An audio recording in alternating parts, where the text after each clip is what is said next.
Prezados irmãos, que Jesus nos abençoe. É sempre com grande alegria que temos oportunidade de voltar a esta casa, de estar aqui em Uberlândia, em contato com a família espírita cristã desta progressista cidade, trazendo o abraço fraterno dos companheiros de Uberaba, particularmente na Casa Espírita de Bittencourt Sampaio e do Lar Espírita Pedro e Paulo. Esta palestra, reflexões sobre a mensagem de nosso lar, por assim dizer, é um desdobramento da exposição que aqui fizemos no ano passado. Consideramos o livro Nosso Lar um dos mais importantes de nossa bibliografia, sem dúvida.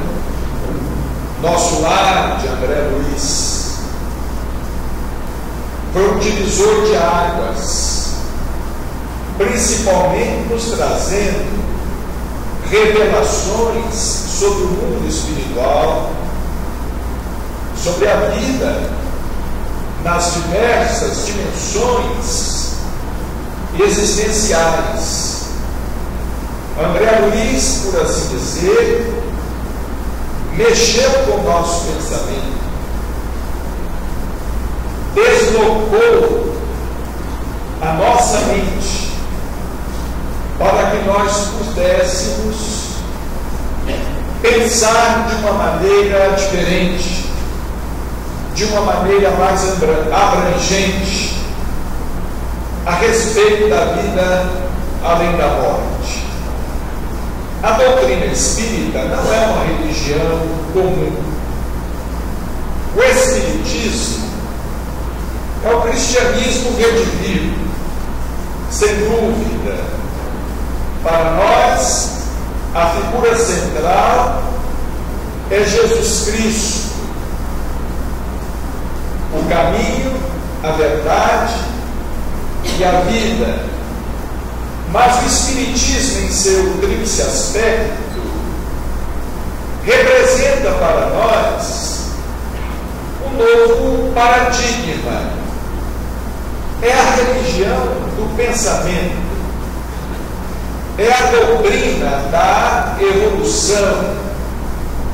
Fazemos parte de uma doutrina evolucionista, de uma doutrina que acompanha o progresso da ciência. Fazemos parte de uma doutrina que é ciência, filosofia e é religião, e que nos coloca em integração com a vida. É uma doutrina de conscientização, de introspecção, de autoconhecimento. É uma doutrina que nos liberta.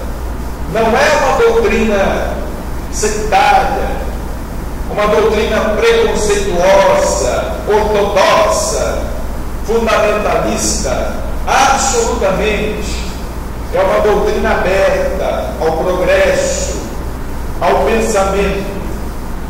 É uma doutrina que se interessa pela verdade, como também se interessa pelo amor, pela vivência do amor, porque se pauta no amai-vos uns aos outros. O livro Nosso Lar, de André Luiz, é de 1943. André Luiz nos traz notícias de uma cidade existente no mundo espiritual. E nós já tivemos oportunidade aqui mesmo de fazer uma abordagem mais detalhada sobre esta cidade simplesmente uma das muitas existentes no mundo espiritual, nas diversas dimensões espirituais. Ainda dias atrás, nós estávamos acompanhando o Jornal Nacional quando surgiu a notícia de que um país da Europa, um agricultor resolveu colocar música clássica numa plantação de uvas.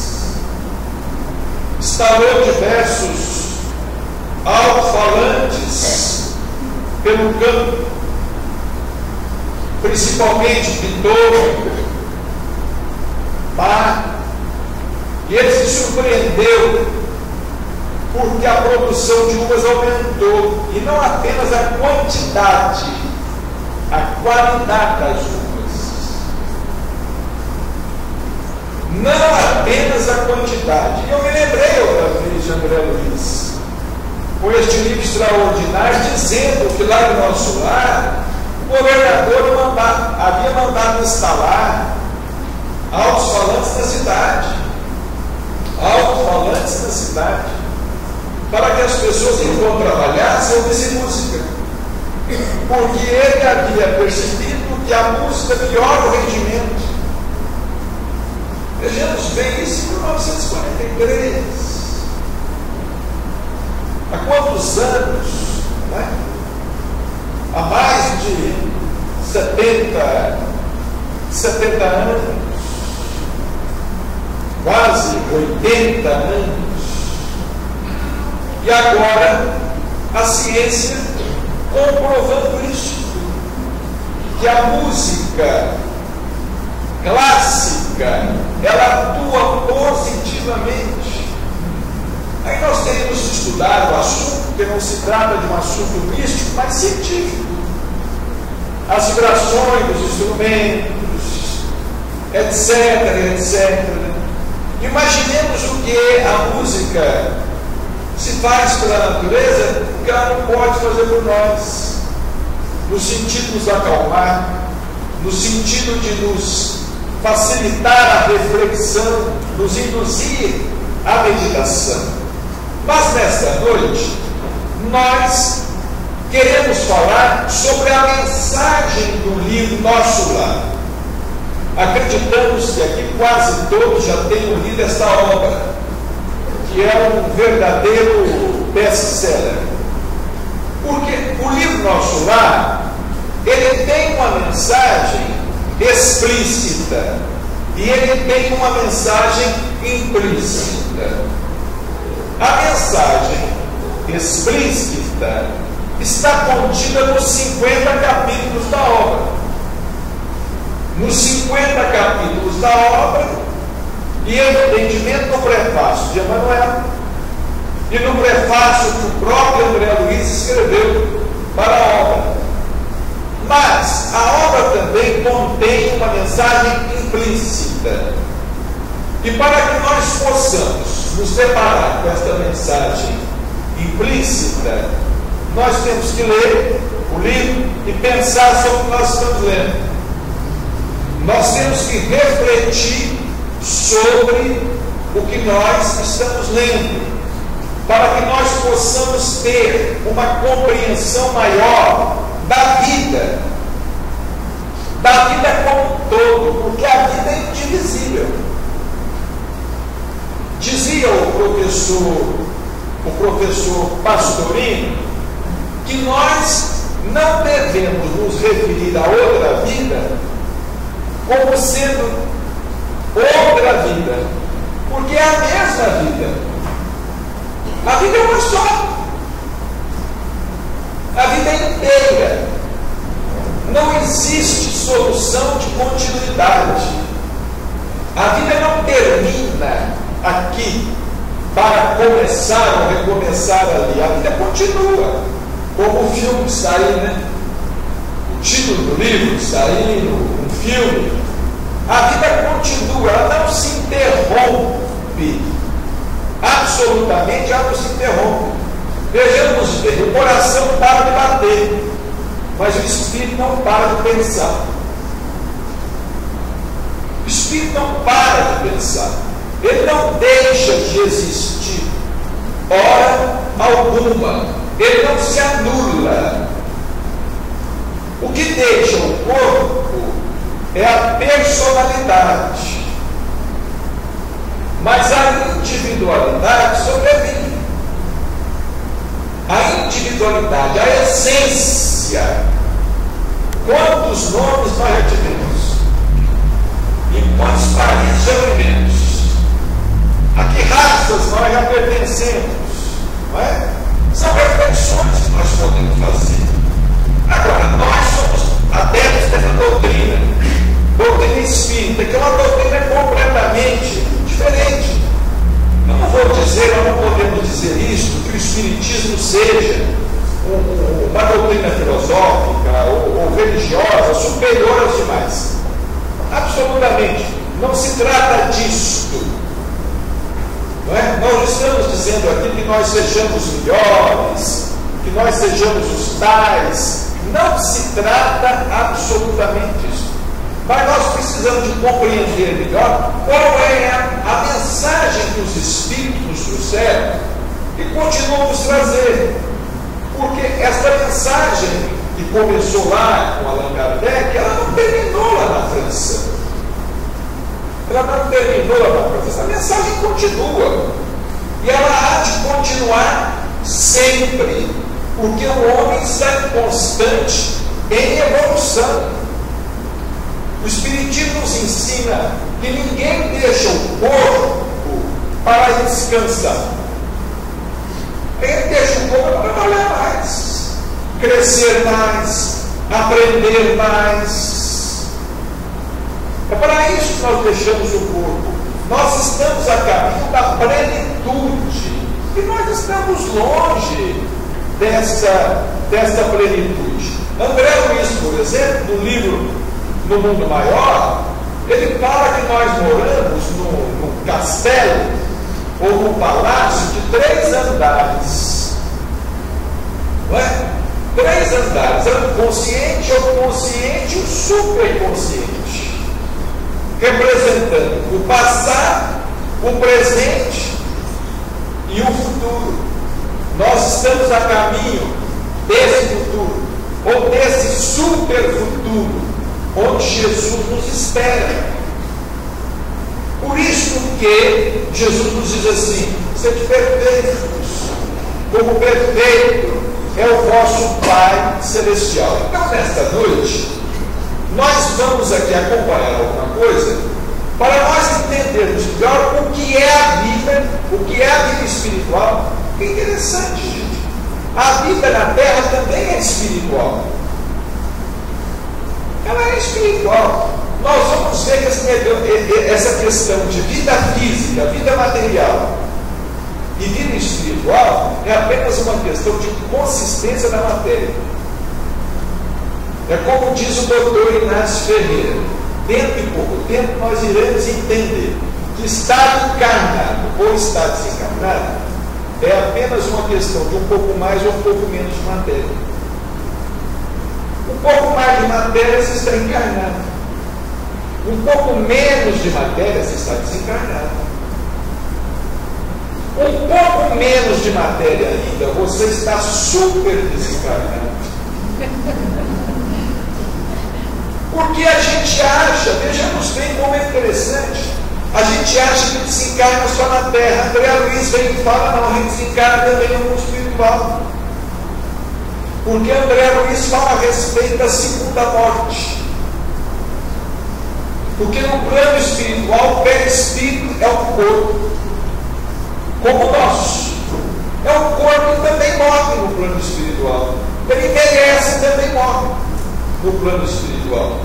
Quando ele envelhece e morre no plano espiritual, ou você pode vir de novo para a Terra, ou quem sabe você possa ir até para uma dimensão paralela, ou quem sabe você possa ir para uma dimensão superior, ocupando um corpo mais etéreo.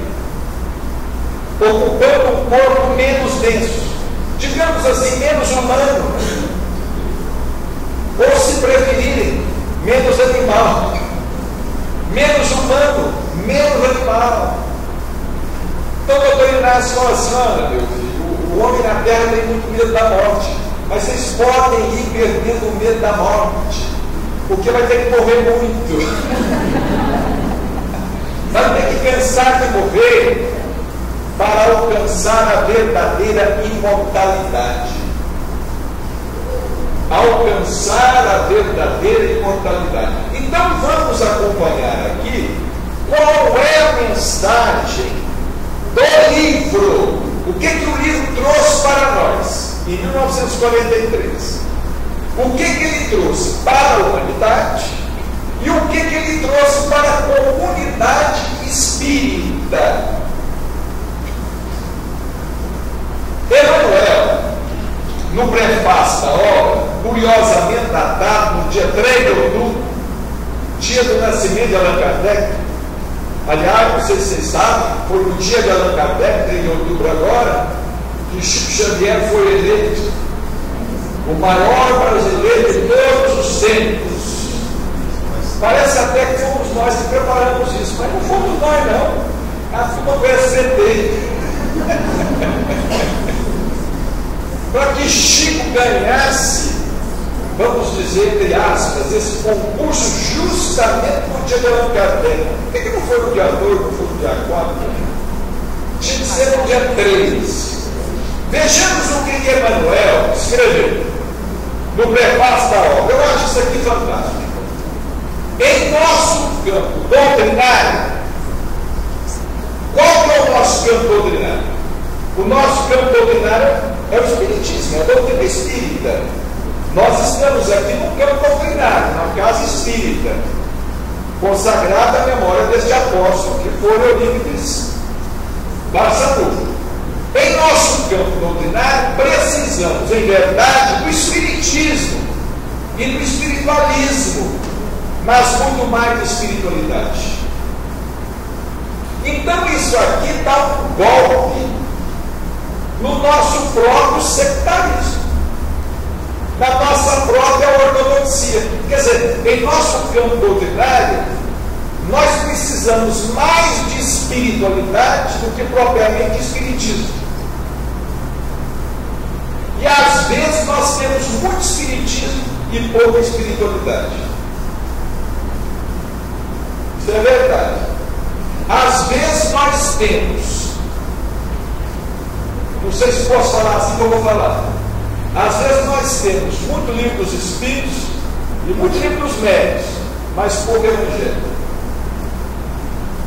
A gente tem muita informação e às vezes pouca formação. Não temos aquela preocupação em canalizar a mensagem para a nossa reforma, para o nosso crescimento moral.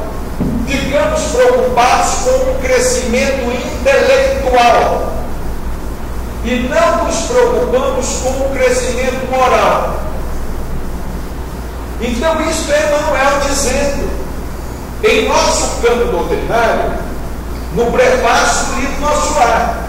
Precisamos em verdade do espiritismo e do espiritualismo, mas muito mais de espiritualidade. Agora, a coisa mais fantástica que eu acho disso tudo é que quem nos fala isso é o espiritismo.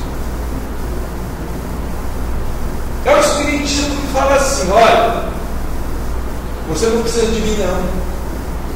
Você precisa de mim só para compreender que você precisa do Cristo. Você precisa de mim para compreender só isso. Mas você não precisa se rotular. Você não precisa pregar na sua testa: eu sou espírita. Porque ser espírita é um estado de espírito. É um estado de espírito. Isso é interessante. Eu penso que vai chegar um tempo que nós vamos ter um cartório espírita.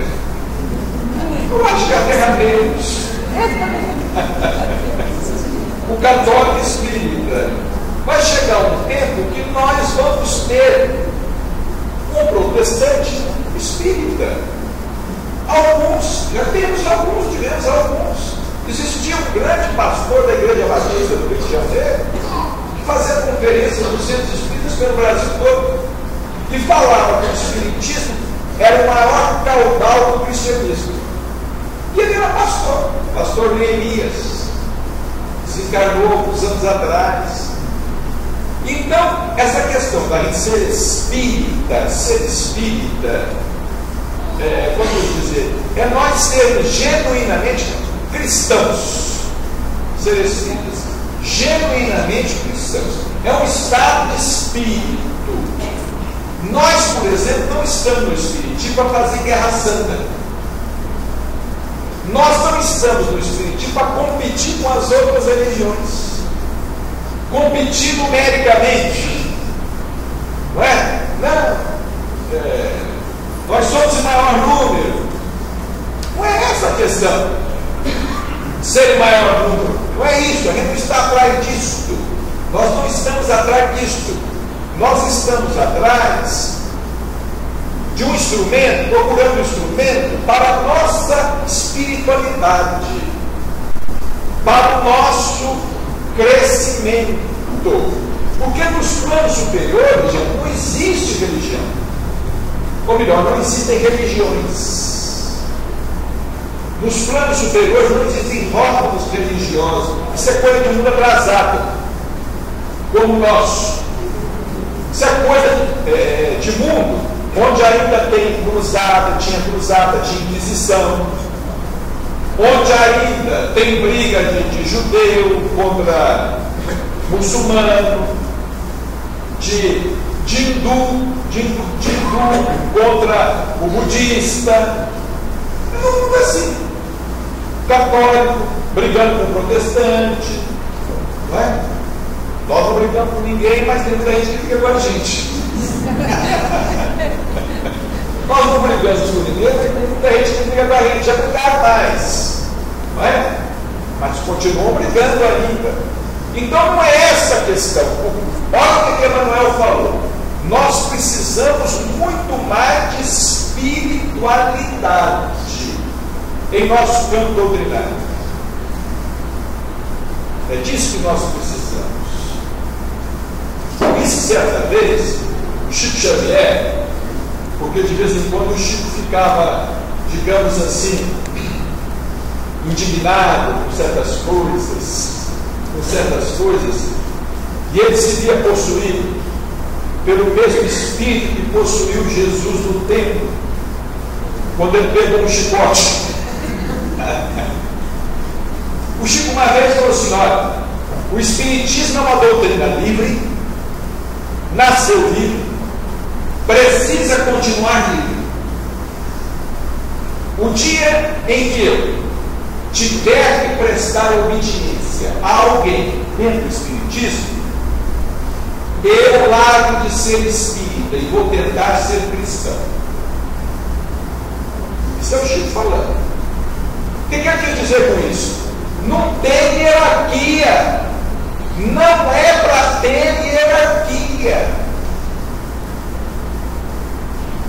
Não é para ter hierarquia de absolutamente nada. O presidente ou vice-presidente, isso não é exigência da justiça, das organizações, etc. Exigência estatutária. Mas infeliz daquele que, por exemplo, está na direção de uma casa espírita e acha que realmente ele está com uma faixa de presidente no peito. Não é? Que ele está com aquela faixa de presidente no peito. Não é isso. Não existe hierarquia. Ninguém é maior. Maior é o Cristo, é o Mestre. Não é? Mas vamos continuar aqui, que é coisa interessante. Olha o que André Luiz também fala no prefácio da obra. Por sinal, o prefácio escrito por André Luiz em nosso lar é um primor.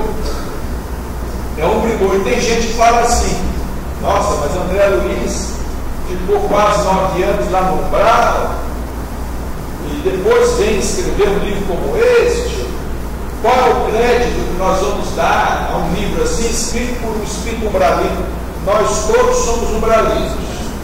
Só não é espírito umbralino quem está numa dimensão superior. Caso contrário, nós vamos desencarnar. E, por exemplo, quem for para nosso lar vai para uma cidade umbralina. Nós todos somos espíritos umbralinos e devemos nos dar por satisfeitos. Porque o pior é se nós habitássemos a dimensão das trevas, que é uma dimensão subcrostal, uma dimensão inferior. Olha o que fala André Luiz. É preciso muito esforço do homem para ingressar na academia do Evangelho do Cristo. Ingresso que se verifica quase sempre de estranha maneira. Ele só, na companhia do Mestre, efetuando curso difícil, recebendo lições em cátedras visíveis e ouvindo vastas dissertações sem palavras articuladas. Então, para que nós possamos ingressar na academia do Evangelho, nós precisamos nos esforçar muito. Nós precisamos nos esforçar muito para nós ingressarmos na academia do Evangelho. Temos que dar muito testemunho. E esse testemunho quase sempre é solitário. É feito de muita luta, de muito sacrifício, a incompreensão das pessoas que nos servem, compreensão da família, incompreensão da sociedade, incompreensão das pessoas, incompreensão de tudo quanto é jeito. De tudo quanto é jeito. Ainda mais quando a gente se dispõe a trabalhar e fazer alguma coisa. Você vai lá para o centro, você vai trabalhar, você está mexendo com esse negócio de mediunidade, as pessoas dizem, né? Você vai lá para o centro fazer sopa, que fanatismo é esse? É interessante isso, né? Como é que as pessoas nos rotulam de fanáticas?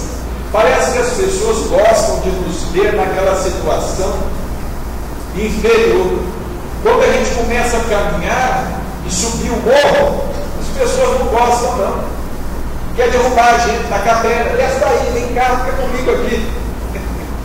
Fica comigo aqui embaixo, fazendo companhia. Você está me largando, está subindo. Eu não dou conta de te acompanhar. Vamos gritar, o problema é seu. Eu vou subir. Se você não quiser subir, não suba. Mas eu vou subir. Nem que seja, como dizia Paulo, nem que seja de joelhos desconjuntados. Nem que seja de joelhos desconjuntados. Com dificuldade, não é? Sabendo as nossas imperfeições. Alguém pode estar pensando aí, quer dizer, para ser espírita a pessoa precisa ser perfeita? Não. Para ser espírita, se para ser espírita precisar ser perfeito, eu acho que não tinha ninguém aqui. Aliás, eu acho que não tinha ninguém do espiritismo. Não é? Se para ser espírita a pessoa precisar ser perfeita, não. Para ser espírita, a gente precisa de ter boa vontade e interesse. O interesse em melhorar a nós mesmos e não os outros, né? Porque até agora, gente, é como dizia Chico Xavier. Chico Xavier dizia o seguinte: nós estamos morando numa casa abandonada há séculos. É a nossa casa interior. Estamos morando numa casa abandonada há séculos, porque nós sempre tivemos os olhos voltados para o exterior, para a vida alheia, a vida do outro, a vida do próximo. Nós nunca olhamos para dentro de nós mesmos. Agora vem a doutrina espírita, que é uma doutrina de autoconhecimento, e nos faz olhar para dentro de nós mesmos. O Espiritismo faz a gente olhar para dentro da gente mesmo, e a gente se surpreende. Nossa, mas então eu sou desse jeito? Não é? Eu não sabia que eu era assim, tão orgulhoso, tão vaidoso, tão imperfeito. Não, você sempre foi assim, você estava iludido. Você não enxergava. Não é? É igual aquela pessoa que sente mau cheiro Mas na verdade o mau cheiro está no nariz dela. Sente mau cheiro em tudo, mas o mau cheiro está no nariz dela. Esta que é a questão. Isto é uma coisa que não tem preço para nós na atual existência. Isto é libertação, gente. O Espiritismo é uma doutrina libertadora. Por isso que eu digo uma coisa para vocês: o Espiritismo, infelizmente, ainda não é uma doutrina para todo mundo na Terra. É só uma doutrina para quem tem muita coragem. Tem muita coragem de se encarar frente a frente e de se enxergar como é. Por isso que nós temos aí muitos templos religiosos, muitos cultos religiosos, templos que estão repletos. Repletos por quê? Porque as pessoas estão ouvindo o que querem ouvir. Elas não estão ouvindo o que precisam ouvir. Agora, os Espíritos vêm nos dizer que nós precisamos ouvir. Porque nós estamos dormindo, ó. Agora o Espiritismo vem e fala: escuta, acorda, chega. Não dorme mais não, já dormiu muito. Nós já estamos no terceiro milênio da era cristã. Acorda, vira gente, cresce, seja adulto, começa a se cultivar espiritualmente, larga essa sua dependência de muitas coisas. Não é? Tem muita gente que acredita que Jesus morreu na cruz para nos salvar. Não, Jesus morreu na cruz para me salvar, eu salvo. Não compreende que Jesus veio nos mostrar o caminho. O caminho de saída da terra. O caminho de saída da terra é complicado. Complicado, né? É como diz aqui, é solitário. Esse ingresso na academia do Evangelho é uma coisa complicada. Ele só na companhia do Mestre. Ele só na companhia do Mestre. Interessante. Vocês já pensaram, por exemplo, na solidão que deve ter enfrentado o Francisco de Assis? Na solidão que deve ter enfrentado o Bezerra de Menezes, o Eurípides Barçanufo, o Chico Xavier, embora cercado pela multidão. Por quê? Porque esse pessoal, eles tinham um pensamento onde raras pessoas poderiam acompanhá-los. Onde eles tinham um pensamento. Era difícil isso. Nosso lar, por exemplo, olha aqui, o livro tem 50 capítulos, é um livro mediúnico, foi recebido por um médium espírita, mas não há, em nenhuma página do nosso lar, não há lá nada que diga que nosso lar seja uma cidade espírita. Não é? Nós desafiamos aqui, quem já leu o nosso lar, que diga assim: nosso lar é espírita. Não é? Órgão. Só que nós, na nossa visão estreita, achamos que é espírita. O livro é espírita, a cidade também é espírita. Aliás, nosso lar foi construído numa época que o espiritismo ainda não existia na Terra. André Luiz fala lá no livro Nosso Lar que a cidade ela foi fundada por distintos portugueses desencarnados no século XVI. Onde é que o espiritismo surgiu? Meados do século XIX. A cidade foi fundada, não existia o espiritismo na Terra. A cidade foi fundada no século XVI. E aqui uma coisa maravilhosa, a gente não tem tempo para estudar isso, mas enquanto os portugueses, por terra, colonizavam o Brasil, Os portugueses que desencarnavam no Brasil colonizavam o espaço. Eles colonizavam o espaço geográfico do Brasil. Emanuel, por exemplo, como padre Manuel da Nóbrega, ele desencarnou no Brasil. Emanuel foi um dos fundadores da cidade do nosso lar. Olha que beleza, Emanuel. Como padre Manuel da Nóbrega, ele fundou São Paulo. Ele ajudou a fundar Salvador e ajudou a fundar o Rio de Janeiro. Desencarnou, foi para o espaço, fundou o nosso lar. Fundou cidades na terra e no além. Na terra tem uma lei povoando a cidade. Onde é que está isso? A gente vê isso no próprio livro Nosso Lar e no livro Brasil, Coração do Mundo, Pátria do Evangelho, onde a gente pode acompanhar esse trabalho nos dois planos da vida. Não é? Então, Nosso Lar não é uma cidade espírita, é uma cidade o quê?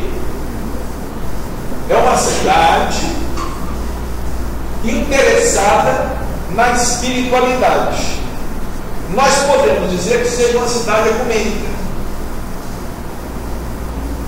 Por que Nosso Lar é uma cidade ecumênica? Porque lá mesmo no livro fala que tem igrejas em Nosso Lar. Por exemplo, a história do livro que a vida continua se passa em Nosso Lar, na cidade do Nosso Lar. Porque André Luiz escreveu Chico todo para a cidade do Nosso Lar. Aquela história de Dona Evelina Serpa, de Ernesto Fantini, se passa em Nosso Lar. Evelina Serpa era católica. Quando ela ficou sabendo que tinha morrido, ela não acreditou. Ela não acreditou que estivesse morta. Ela exigiu conversar com o padre, porque ela era católica. E ela queria ouvir da boca de um padre, que ela já tinha deixado a terra. Olha como é que são as coisas. Como é que nós somos condicionados pela mente, pelo pensamento? Como é que o pensamento nos condiciona? Nós temos que tomar muito cuidado com o pensamento, porque a gente se torna prisioneiro dele. A gente se torna prisioneiro do que pensa. Se nós não tratarmos de ampliar os horizontes do nosso pensamento, nós vamos encarar com um pensamento desse tamanho. Nós não vamos conseguir fazer isso do outro lado da vida. Então, Nosso Lar não é uma cidade espírita, é uma cidade espiritualizada, ecumênica. E por consequência, os espíritos dizem, Dr. Inácio mesmo fala isso, o plano espiritual não é espírita. Nós não podemos considerar o plano espiritual espírita. Esse plano espiritual imediato, ele não é ainda nem espiritualizado, completamente espiritualizado. Esse plano espiritual imediato, para onde nós certamente iremos nos transferir após a desencarnação. A vida continua, a luta continua, a porta é estreita, e passe por ela quem puder. E passe por ela quem puder e quem souber. Não é só uma questão de também saber atravessar esta porta estreita. Essa porta estreita é também a porta do entendimento da verdade. Porque muita gente acha que a porta estreita é só não cometer muitos erros, não cometer erros, é renunciar aos prazeres. Né? Essa porta estreita, ela exige que você não tenha o fanatismo, que você não tenha preconceito, que você seja uma pessoa de coração aberto, o entendimento mais amplo. Isso é que é a porta estreita, você passar por ela. É interessante a gente observar estas coisas no livro Nosso Lar. Por isso que André Luiz faz esta pergunta: quantas existências, quantos corpos, quantos séculos, quantos triunfos, quantas mortes necessitamos ainda? Quantas existências, quantos corpos, quantos séculos, quantos triunfos, quantas mortes necessitamos ainda? Gente, vendo essa situação do mundo, né?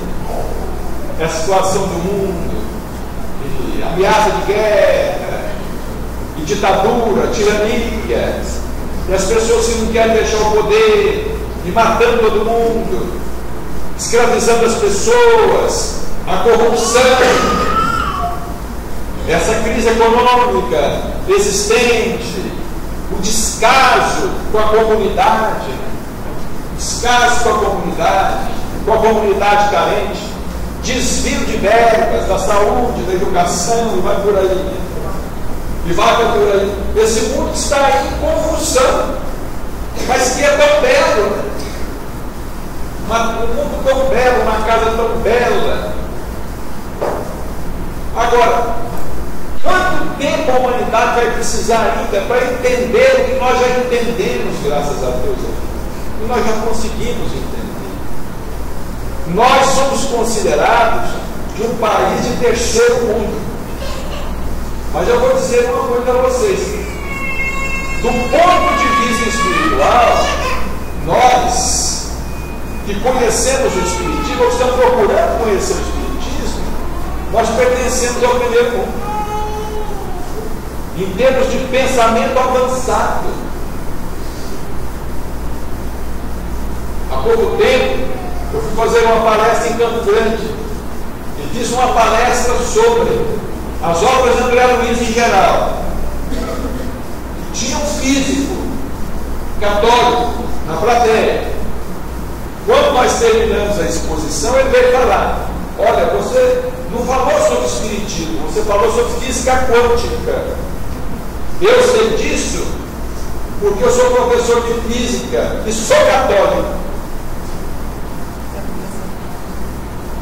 Mas eu não sabia que o espiritismo fazia essas conexões. Eu não sabia, eu vim aqui nem dizer por quê. Aí no outro dia ele apareceu. Ele falou assim: eu gostei e voltei. Peguei e falei: mas olha, hoje o tema é outro, é mediunidade. Não tem nada a ver com dimensões paralelas, nada. Hoje o tema é outro. Mas eu vi que durante a palestra toda ele ficou anotando, escrevendo. Estava interessado, certamente, né? Então, nós podemos nos considerar, vejamos bem, pertencentes a um país de primeiro mundo. E as coisas todas têm uma razão de ser. Por exemplo, o Espiritismo não veio para o Brasil por acaso. Por que o Espiritismo veio para o Brasil? Saiu da Europa e veio para o Brasil. Praticamente não existe na Europa. Praticamente não existe na Europa. E não existe nenhuma outra parte do mundo. Existe em Portugal um pouco, existe. Mas por que veio para o Brasil? Agora nós estamos vendo a resposta do porquê. O caos está na Europa, a falta de ambiente. Por exemplo, Allan Kardec desencarnou em 1869. Em 1870, a França entrou em guerra. E ali começou a desenrolar. Em 1870, a França entrou em guerra. Depois veio a Primeira Guerra Mundial. Depois veio a Segunda Guerra Mundial, acabou com tudo.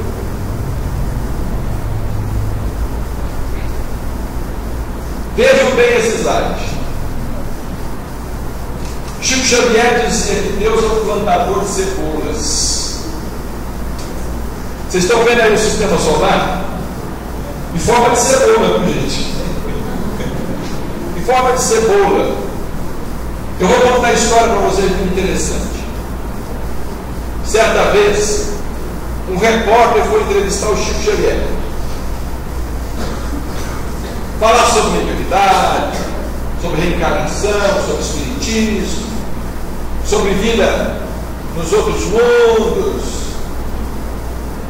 Era um dia à noite, e o Chico recebeu aquele jovem em sua casa. O Chico conversou com ele durante algum tempo. Depois, quando ele estava saindo, o Chico o acompanhou até o portão. Mas antes de abrir o portão para que ele fosse embora, o Chico falou para ele assim: você não acredita em nada disso, né? O Chico falou para o repórter: você não acredita em nada disso, né? Eu disse: não, Chico, eu não acredito. Para mim é muito difícil acreditar nisso. Aí o Chico falou com ele assim: olha para o céu. Era uma noite estrelada, bonita. Ele olhou para o céu. O que você está vendo? Eu estou vendo o infinito. Foi assim que o Chico começou. Ele falou: eu estou vendo o infinito, as estrelas. Você consegue contar as estrelas? Ele falou assim: não consigo contar as estrelas. Aí o Chico colocou o dedo na testa dele e falou assim: pois o que existe lá, existe aqui dentro. Quer dizer, está na sua cabeça. Dentro da sua cabeça está o infinito. Aí o repórter falou assim: mas como, Chico? Você deu conta de contar as estrelas? Não, não dou conta de contar as estrelas. Aí o Chico assim: então começa a contar agora, dentro da sua cabeça. Vai, começa. 1, 2, 3, 4, 5. Vai, começa a contar. Até quando você vai contar? Puxa, está infinito. Então, o infinito está fora de você, também está dentro de você. Aí o repórter falou assim: Chico, mas por que a gente não enxerga os espíritos? Eles enxergam a gente, mas a gente não enxerga eles. Você, por exemplo, é médium, fala que enxerga, mas eu não enxergo. Por que as pessoas, em geral, não conseguem enxergar os espíritos? Aí o Chico falou assim: olha, é porque os que estão numa dimensão superior enxergam os que estão na dimensão abaixo. Mas os que estão na dimensão abaixo não enxergam, não conseguem enxergar os que estão numa dimensão acima. É como uma cebola cortada ao meio. Aí é que vem a metáfora da cebola. É como uma cebola cortada ao meio. Quando você corta a cebola ao meio e você olha a cebola, o que é que se enxerga? Ele falou assim: várias camadas. Eu disse: pois é, meu filho, nós moramos numa camadinha da cebola. A terra é uma camadinha da cebola. Quando a gente sai da terra, a gente vai para a camada de cima da cebola. Aí o repórter falou assim: e quando eu chegar à última camada da cebola? Aí o Chico disse assim: aí você vai poder escolher onde você quer ir. Porque você vai ter que alcançar uma situação de evolução e você vai poder escolher. Vai poder exercer o seu livre-arbítrio com maior amplitude. Aí o repórter falou assim: então é por isso que Jesus falou que há muitas moradas na casa do Pai. Aí o Chico falou: sim, há muitas cebolas na casa do Pai. Cada mundo é uma cebola. A Terra, por exemplo, é uma camada da cebola e tem as outras camadas. Todo o planeta tem as suas outras camadas. É o que hoje a física quântica, por exemplo, chama de hiperespaço, não é? Ou de multiverso, ou ainda de universos paralelos. E André Luiz nos mostra isso em suas obras. Ele mostra a Terra como sendo uma dimensão e mostra o mundo espiritual como sendo uma outra dimensão. Mas tem ainda um outro mundo espiritual. Tem um outro. De forma que André Luiz, em suas obras, nos mostra que existem 7 dimensões espirituais.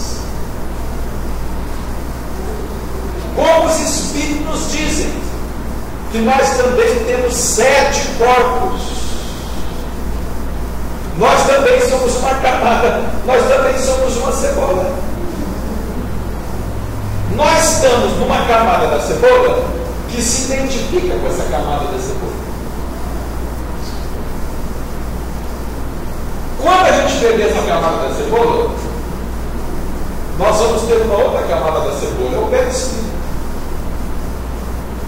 Essa outra camada da cebola, ela só vai se identificar com essa camada da cebola da mesma natureza.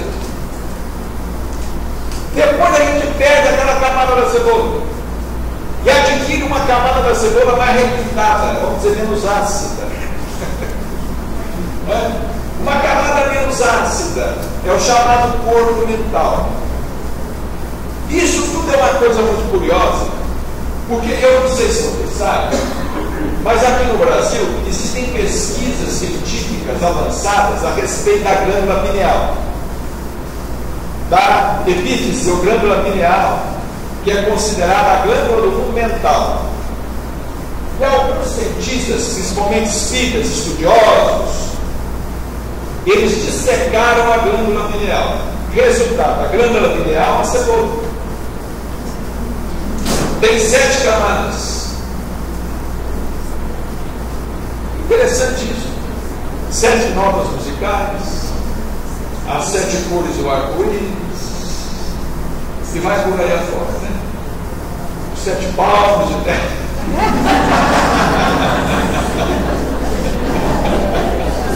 Nós somos 7, poderiam ser 6, não sei por que são 7, mas é muito curioso a gente observar isso tudo. Resultado: o futuro existe, ele já existe, mas nós ainda não chegamos lá. O futuro já existe, nós ainda não chegamos lá. Nós estamos vindo do passado. Nós estamos vindo do passado. Não é? O princípio inteligente, ele está emergindo, não é? Emergindo o princípio inteligente dos reinos inferiores da criação, como escreveu lá Leão Denis. A alma dorme na terra, sonha no vegetal, agita-se no animal, acorda no homem. Veiga Manuel escreveu: sublima-se no anjo, dorme na terra, sonha no vegetal, agita-se no animal, acorda no homem. Quer dizer, acorda em alguns homens, né? Porque muitos estão de olhos abertos, mas estão dormindo, infelizmente, não é? Não vou dizer que nós estejamos acordados, mas pelo menos nós estamos bocejando, nós estamos espreguiçando, querendo acordar, porque nós somos adeptos da fé raciocinada. O Espiritismo está nos ensinando a pensar, obrigando a pensar. Você aí, pensa, larga de ser preguiçoso, pensa, vamos, começa a pensar. Isso é importante. Começa a crescer. Como diz o Dr. Inácio Ferreira numa mensagem do blog dias atrás, falou assim: ó, saber falar ou não sabe há muito tempo, saber escrever não faz tanto tempo assim. Agora, saber pensar está aprendendo agora. É interessante. Saber falar a gente sabe há muito tempo, né? Saber escrever, é possível que os nossos bisavós fossem, nossos avós ou mesmo os avós fossem analfabetos, quase todos. A escrita é de ontem, mas saber pensar é de agora. Por quê? Porque as religiões simplesmente nos proibiam de pensar. Eram castradoras. As religiões eram castradoras, quem pensasse ia para a fogueira. Galileu Galilei pensou, foi ameaçado: se você não abjurar, você vai ser queimado. Jordano Bruno pensou, foi queimado. Jean Hus pensou, foi queimado. E vai por aí agora. Allan Kardec pensou, não foi queimado, mas queimaram os livros dele na Espanha. Não queimar na França, porque a Inquisição na França tinha acabado com a Revolução Francesa, mas os livros dele foram queimados na Espanha.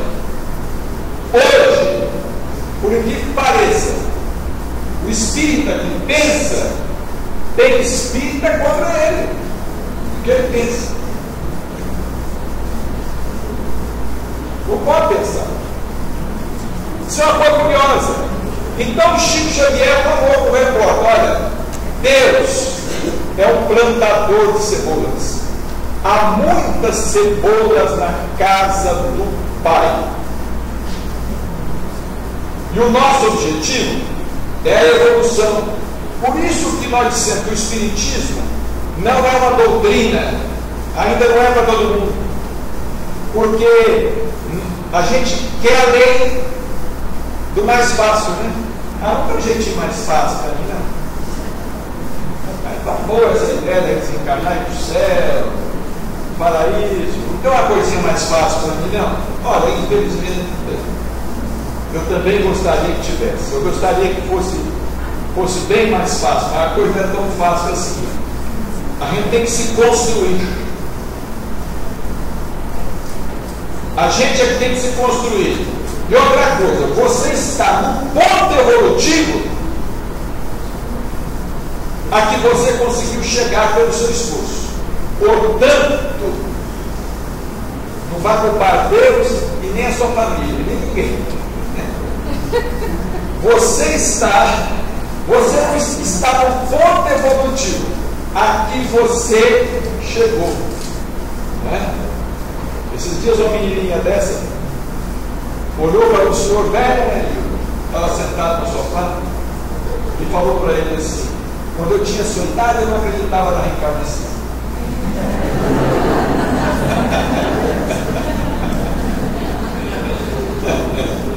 Então, nosso lar é uma cidade espiritual de transição. Por que é uma cidade espiritual de transição? Porque ninguém fica lá. A Terra é um mundo de transição. Nosso lar não é céu.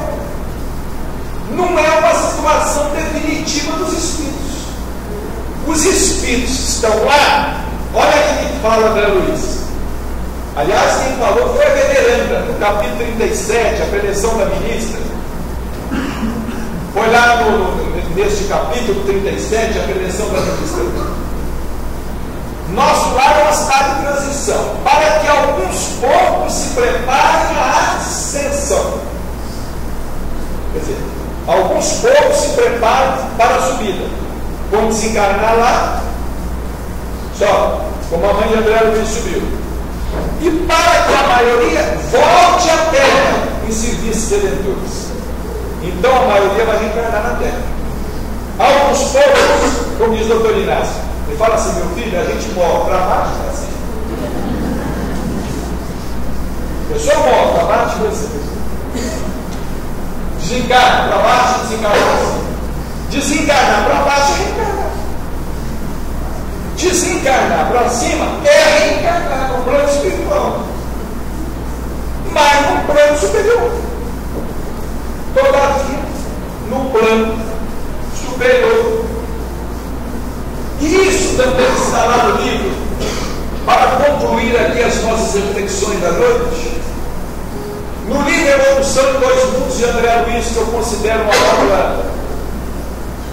uma obra fantástica. Evolução de Dois Mundos. Evolução de Dois Mundos é uma atualização da Gênese de Allan Kardec e avançou. Uma atualização avançada da Gênese de Allan Kardec. Evolução de Dois Mundos, capítulo 2, em 1958. Falando sobre o perispírito, olha o que fala. E pode também desgastar-se na esfera imediata e esfera física. Qual que é a esfera imediata e a esfera física? A esfera imediata e a esfera física é o mundo espiritual. O que pode acontecer com o perispírito lá? Desgastar-se. O que é desgastar-se? Ficar velho. Também se envelhece no mundo espiritual. O perispírito também adoece, também morre, para dela se refazer através do renascimento. Para se refazer aonde? Na esfera imediata e esfera física, que é a esfera espiritual. Para dela se refazer através do renascimento, quer dizer, através da reencarnação, ou o nome que se queira dar, segundo o molde mental pré-existente, ou ainda restringir-se a fim de se reconstituir de novo no vaso dele. Ou vem para a terra, reencarna na terra, ou se reconstitui na mesma, reencarna na mesma. Então, gente, é assim que é a vida. Nem céu nem inferno, nem limbo, nem purgatório, nem nirvana,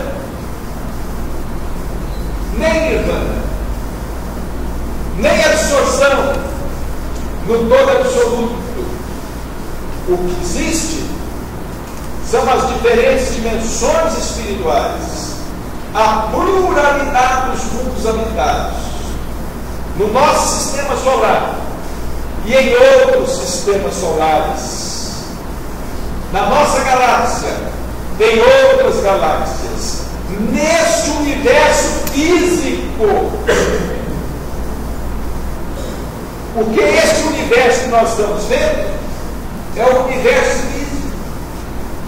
Existe ainda um universo extrafísico.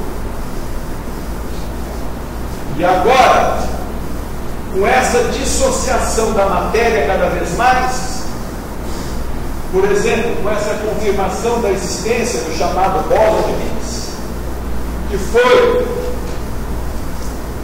concebido teoricamente há 40 anos atrás, e que a ciência somente agora comprovou a existência. A ciência está chegando perto de efetuar um salto quântico. A ciência vai descobrir o mundo espiritual. A ciência vai descobrir o mundo espiritual. E a hora que ela descobrir o mundo espiritual, ela vai descobrir a inteligência fora da matéria, que é o espírito. E nós esperamos que isso de fato aconteça, embora os espíritos das trevas estejam trabalhando contra isto. Trabalhando como? Para mergulhar o mundo numa guerra de destruição. Porque, como dizia Chico Xavier, se o mundo mergulhar numa guerra de destruição, todos os